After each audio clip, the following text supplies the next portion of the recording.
Bonsoir à tous, bienvenue dans votre émission Votre projet pour la Réunion.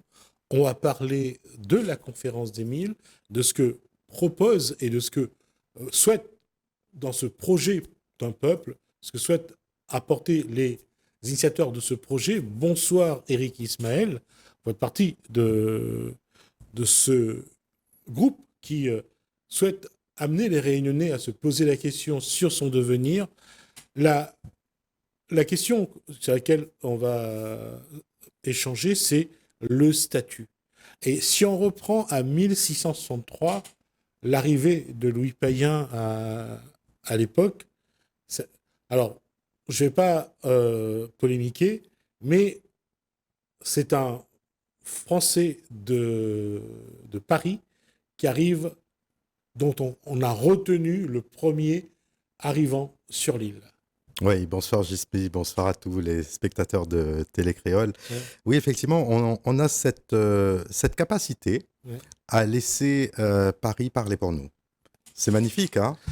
Parce que les écrits, malheureusement ou heureusement, ce sont les écrits qui décident.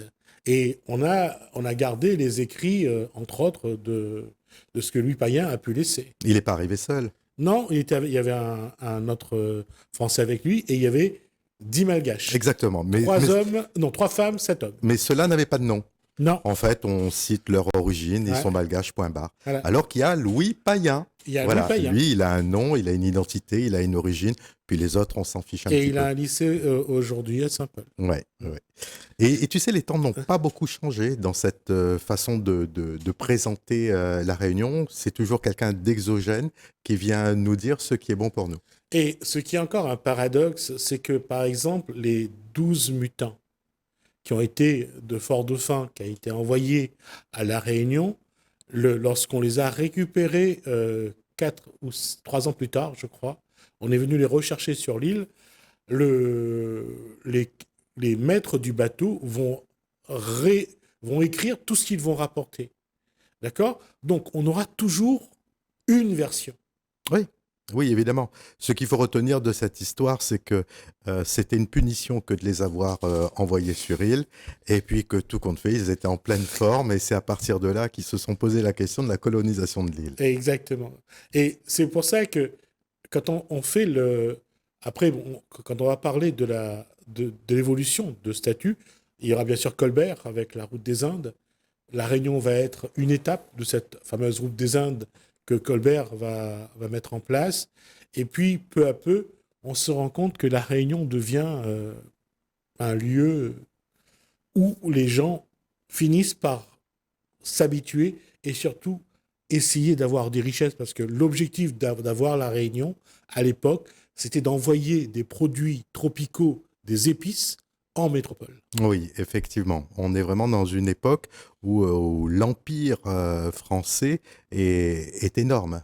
Et il y a une concurrence entre les différents empires, que ce soit l'empire espagnol, français, néerlandais et bien entendu anglais, l'ennemi par excellence.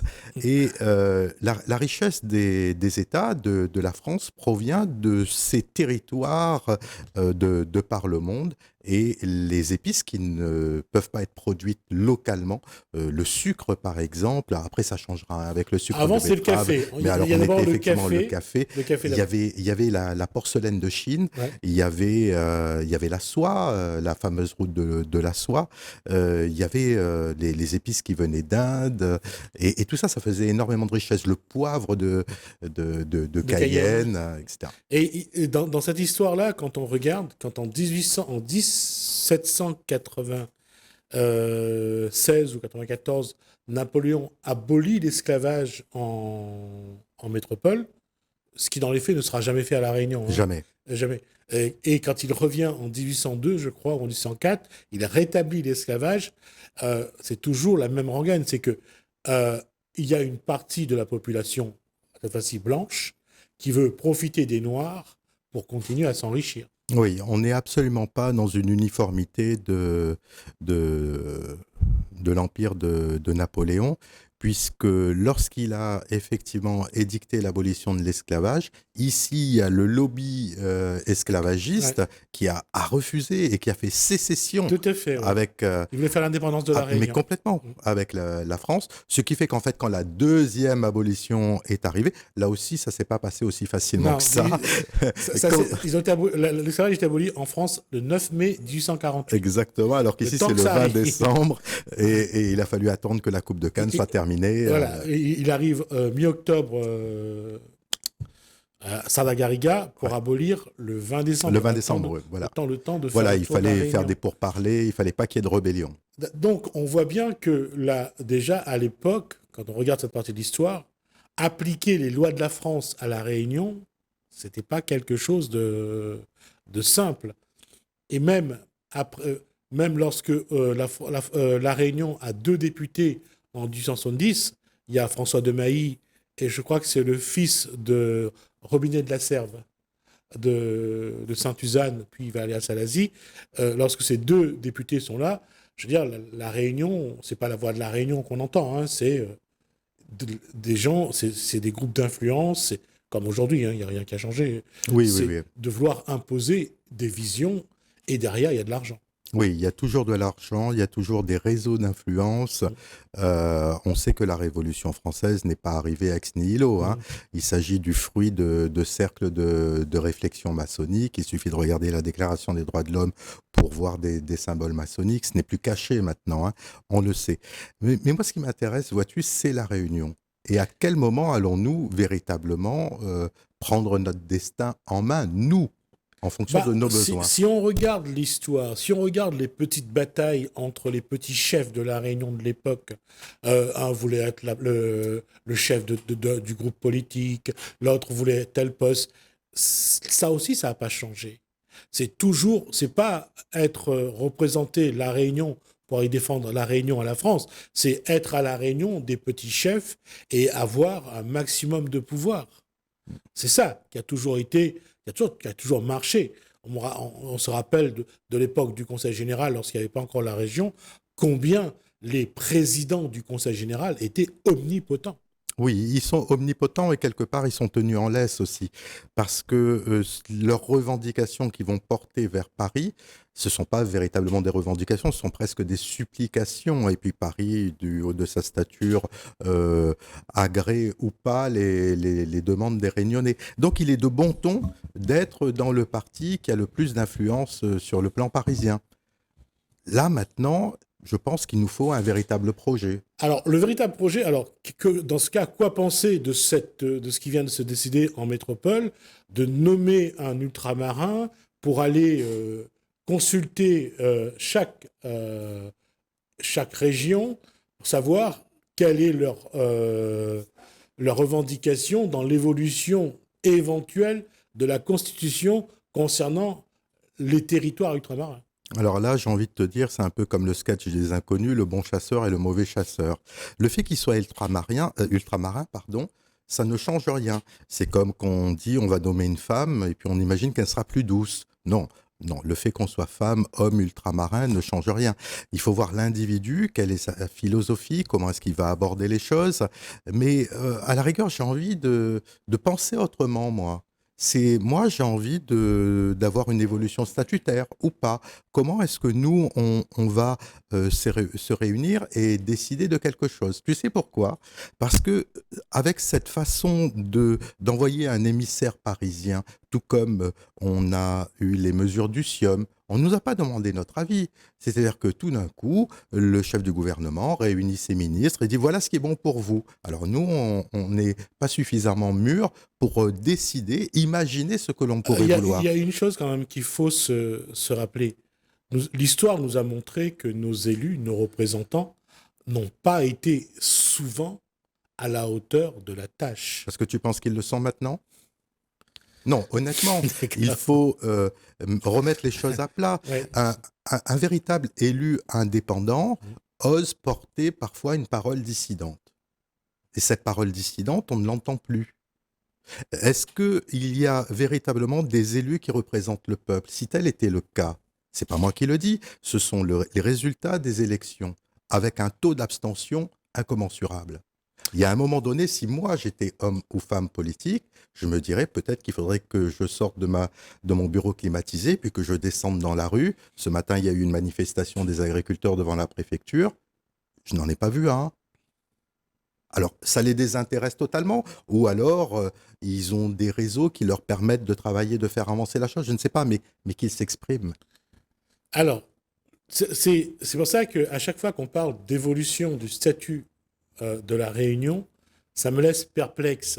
Parce que je me dis que depuis 1958, le cadre posé par le général de Gaulle me paraissait suffisant. Oui. L'évolution de 2015 que Hollande avait fait, surtout en proposant la conférence territoriale de l'action publique, ça n'a jamais abouti à quelque chose de concret. Personne à La Réunion, aucun politique n'a essayé de réunir les chambres régionales et générales, de réunir le préfet, réunir les EPCI, la CIVIS, la CINOR, la CIRES ou la CC Sud. On n'a pas trouvé un cadre. Hollande a proposé un cadre pour que tout le monde puisse discuter et à la rigueur sans sortir de la Constitution. Mais ce n'est pas pour autant qu'on a vu des élus vouloir échanger. C'est la raison pour laquelle il faut qu'on change de paradigme. La conférence des 1000 a un projet. Et dans le cadre de ce projet, il y a des gens qui vont discuter lors des États généraux. Et dans ces États généraux, on n'est pas obligé d'être d'accord. Et même, je dirais même, que c'est parce qu'il y a opposition et diversité qu'il y a richesse. Nous aurons certainement autour de la table des indépendantistes, des gens qui veulent rester départementalistes, etc. Et puis, toute forme de statut est à imaginer. Et c'est là la richesse de la discussion. Parce que nous sommes avant tout réunionnais. Et si nous sommes réunionnais, nous avons une intuition, nous vivons sur cette île et nous pouvons imaginer un avenir. Après, on n'est pas d'accord. On discute, on échange et ce résultat sera décidé par référendum. Et une fois qu'un référendum est fait, c'est vraiment le peuple qui s'exprime et non plus les élus. Je vais juste préciser, là on parle d'un référendum local. Exactement. Donc ça se passe qu'à La Réunion. Exactement. D'accord ? Alors la question aujourd'hui, l'évolution. Qu'est-ce que le Réunionnais, ou alors je vais revenir à quelque chose. Comment faire évoluer la Constitution, le statut de la Réunion, de manière à ce que ça apporte quelque chose aux Réunionnais. Parce que faire évoluer le statut juste pour le statut, tout le monde tombe sur le dos de Virapoulet pour son fameux amendement, qui pour moi n'empêche rien. Mais tout le monde pointe du doigt cet amendement comme si ça bloquait quelque chose. Écoute, la question est de savoir ce que l'on veut. À partir du moment où tu veux quelque chose, tu vas déterminer les moyens d'y parvenir. Le statut, effectivement, est un cap, un cadre qui nous permet de faire des choses. Mais qu'est-ce qu'on veut ? Est-ce que nous voulons une souveraineté alimentaire, une souveraineté énergétique? Est-ce que nous voulons travailler avec les pays de la zone? Est-ce que nous prenons compte que nous sommes à 10 000 kilomètres de la France? Est-ce que nous prenons compte le contexte géopolitique qui peut bloquer le détroit d'Ormuz, comme ça a déjà été le cas dans les années 80, etc., etc. Si on prend en compte toute cette diversité en se disant peut-être que 80% d'importation à La Réunion, on pourrait faire autrement. Là, on va trouver les moyens. Oui, mais il y a aussi un élément, on est sur une posture régalienne, c'est-à-dire que tout ce qui est ministère étrangère, ça fait partie de ces éléments que l'État garde jalousement. Et je peux comprendre que le ministère étranger, c'est pas à mettre entre toutes les mains. Eh bien, écoute, ça a déjà été le cas. Regarde la Polynésie française, regarde la Nouvelle-Calédonie. Il n'y a pas une uniformité politique sur le territoire français. Il y a donc des solutions à trouver. Les Corses ne sont pas des Alsaciens. Et les Alsaciens ne sont pas réunionnais. Donc, plutôt que de vouloir appliquer un schéma en disant nous sommes français et donc c'est comme ça, effectivement, il y a des lois nationales auxquelles on ne peut pas déroger. Ce n'est pas la question. La question est de trouver une originalité qui nous permettent d'atteindre des objectifs. Et ce qui fait qu'on en arrive à la question du statut. Et encore une fois, je n'ai pas la solution. Est-ce que ce statut devrait être l'indépendance? On conserve le statut de département, mais avec des aménagements. On a une île, Maurice, qui est juste à côté. Ils sont très performants sur certains secteurs. Et nous le sommes aussi sur d'autres secteurs. On ne se regarde pas. On est cousins, on fait partie du même archipel. Et on est même dans la COI. Et on est même dans la COI, mais on ne se regarde pas, on ne se parle pas. Je crois que là, nous faisons une grave erreur. Juste pour préciser que la COI, c'est la Commission de l'océan Indien, avec les îles, bien sûr, environnantes comme Madagascar, Comores, Seychelles, bien sûr, la Réunion. Donc, c'est où un ministre, généralement, du gouvernement français, siège lorsque la commission se tient. Oui, oui, oui. Mais le président du conseil régional peut aussi y participer. Ouais. Donc, ce qui est déjà pas mal, ce qui est en théorie, ce domaine qui est régalien. Mais, sauf qu'avec le temps, on s'est rendu compte que cette commission ne prend vraiment aucune décision. Oui. Et il y a rien qui est né, qui est sorti de ça. Oui, tu sais, mais le passé, c'est le passé. Moi, je parle de l'avenir. D'accord. Alors, l'avenir, aujourd'hui, demander aux Réunionnais de réfléchir à un statut, j'allais dire, sur mesure, qui soit pratique, sur mesure et efficace pour développer la Réunion. Parce que c'est ça qui est important. Il faut que le statut permette le développement économique de la Réunion. Exactement. Tu sais, les gens ont peur d'une évolution statutaire parce que dès qu'on parle d'évolution statutaire, on pense à indépendance, on se dit on va mourir de faim, il n'y aura plus le RSA, il n'y aura plus les aides, il n'y aura plus l'Europe, etc. Écoute, si on a peur de ça, on ne change pas. Ou alors on change 2-3 éléments. Est-ce que l'amendement Virapoulet doit être, sur l'article 73, doit bouger ou pas? Tout est à remettre sur la table. Mais encore une fois, le statut, c'est un cadre qui permet de faire des choses. Mais qu'est-ce qu'on veut? Alors la question va être sans doute, j'allais dire, biaisée, ou c'est un petit peu malicieux. Est-ce que la France a ouvert le débat parce qu'il va falloir répondre, la Polynésie, entre les Caldoches et la Nouvelle-Calédonie, entre les Caldoches et les Kanaks, à un moment donné, il va falloir qu'ils prennent une décision, à savoir si ils répondent que ce soit à ce que veut les Caldoches ou veut les Kanaks, à un moment donné, il faudra qu'ils répondent. Est-ce que cette constatation, c'est un petit peu pour masquer cette question-là, finalement, parce qu'on voit la difficulté qu'a la France à prendre une décision. Ouais. Alors, je ne suis pas dans le secret des dieux, et Macron ne m'appelle pas souvent. Mais par contre, ce que je peux constater, c'est qu'il y a 2 experts qui viennent à la Réunion pour consulter. Que le mot autonomie a été dit par le président de la République lui-même. Donc, il y a une évolution dans les modes de pensée. Ça a été prononcé en Corse au départ. Et oui, donc il y a vraiment une évolution de la part de Paris, mais le risque serait qu'il nous fasse quelque chose tout prêt à porter et puis qu'il nous le colle. Et là, ça va être trop petit, trop grand, en tout cas certainement mal ajusté. Okay. Donc, raison de plus pour que le Réunionnais propose quelque chose. Absolument. Qui vraiment lui va comme un gant. Mais du sur-mesure. Et ce sur-mesure, c'est à nous de le faire. Et c'est le moment. Comment le Réunionnais peut participer justement à cette discussion? Écoute, déjà, on a des réunions locales qui se déroulent un petit peu partout sur l'île. Je ne sais pas quand l'émission va être diffusée, mais on en a une à Saint-Joseph samedi. Et au cours de ces réunions, on peut discuter de tout ça.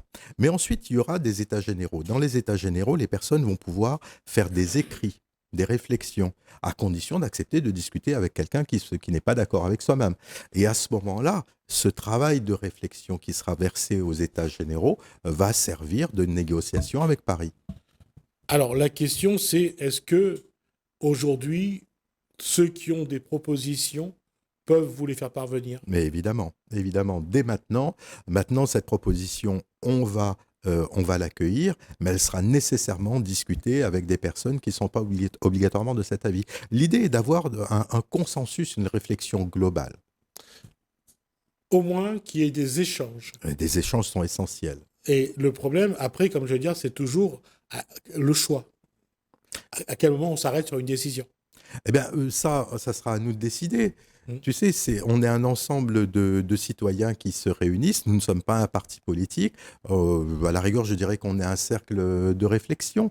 Mais on amènera sur la place publique la réflexion de personnes relativement sensées qui vont dire, bon, ben voilà, on a travaillé tant d'heures et c'est peut-être par là qu'il faudrait aller. Les politiques s'en empareront ou pas.